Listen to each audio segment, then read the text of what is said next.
Morning everyone, I'm on my way to London, flying on American, the most patriotic of all our airlines. Not really looking forward to switching to T, but we'll see how that goes. Big Ben behind me. London Eye is right over there. No side effects from the jet lag or being in a different cut. God save the Queen. So we're at Buckingham Palace, hoping to see the Queen. A couple other beautiful churches that we might be filming in. Got to have some tea and biscuits.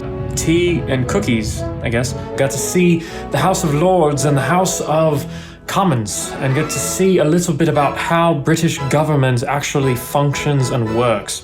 So glorious day, glad to be going back to the United States tomorrow. Here we go, final day on our way back to the United States. See you soon.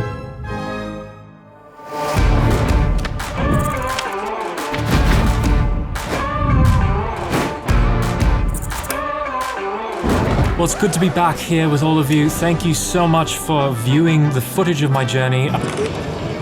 Look, a clock. We don't have that in America.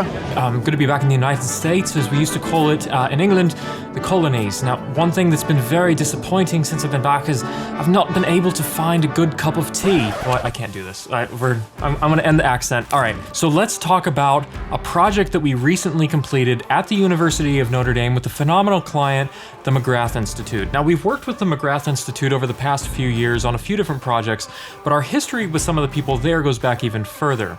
We've worked for years with Catherine Angulo, is a longtime friend of Spirit Juice Studios. Kind of a fun fact, but when we first moved into this building in 2017, we hadn't painted all the walls yet, and so we had a couple people, and Catherine was one of them, write their names, a quote or a blessing or something on the wall.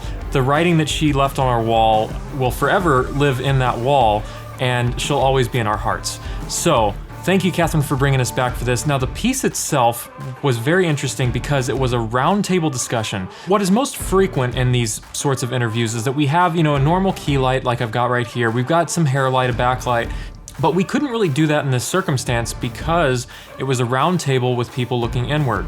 Also, it brought a challenge for cameras. How do you have cameras that can see every person's face without the cameras seeing each other?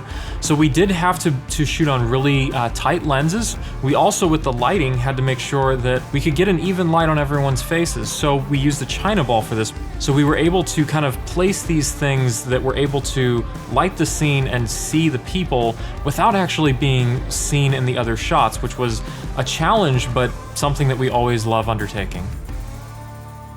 Now, if it's one thing that we are passionate about here at Spirit Juice, it's the faith, it's the church, and it's the liturgy. Actually, those are three things I can't count. But the liturgy in particular, we film a lot of masses, but a prayer that is very prevalent in the church that's very universal too, that we don't film as much, is the Liturgy of the Hours. And that's because it's often a very, private prayer, but it's often said by families too, in their homes. And one of the struggles, I think, with the Liturgy of the Hours for those who are new to it is kind of taking it all in. There's a lot of page turns, there's a lot of moving through the different books. So Word on Fire has tried to alleviate some of that struggle by creating their own Liturgy of the Hours books.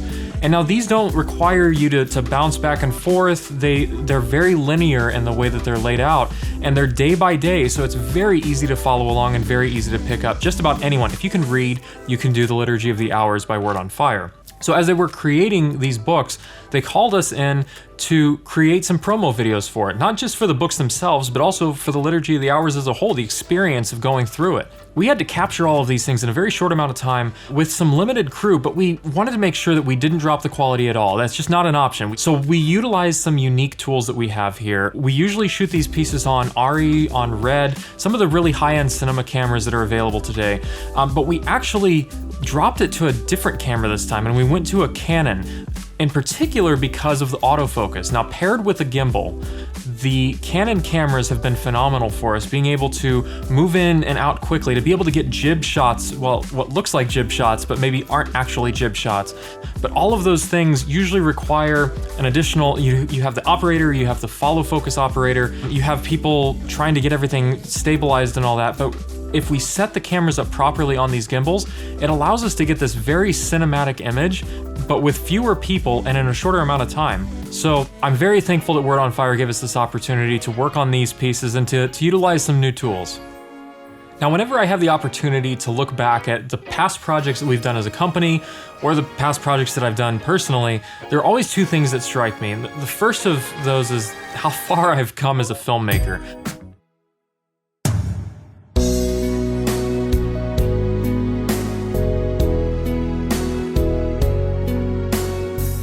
But also how far I still have to go. Because filmmaking is such a constantly changing field, and so I feel like we always have to be learning, we always have to be adjusting and changing and developing.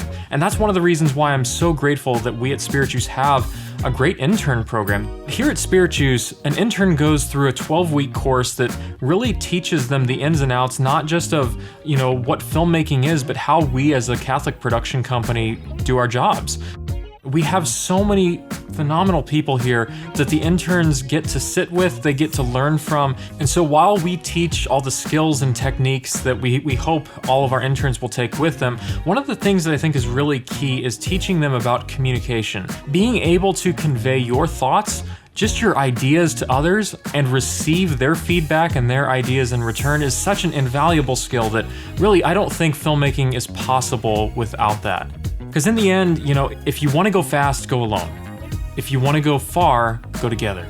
So I really hope that all of our interns are able to take that with them as they move on to the next step. And all of that culminates really in the passion project that the interns go through at the very end.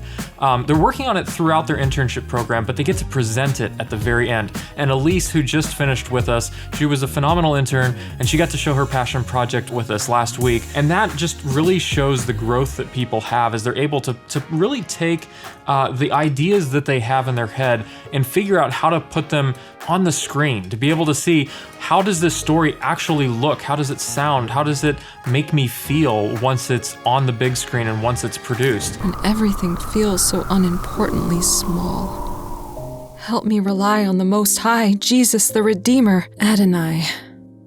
But there is no need to have haste, for I am enveloped by God's unwavering grace. Thanks for joining us for this month's monthly update. Next month's gonna be big. It's got Mother's Day, it's got some Star Wars movies or shows or things coming out, and heck, Ewan McGregor's from somewhere British, right? So, right there to you, man. Christoph Waltz, he's always so animated and... Can you do Australian? Okay. And we are going to be going over to Germany soon too as well. Yeah. A little bit to Australian.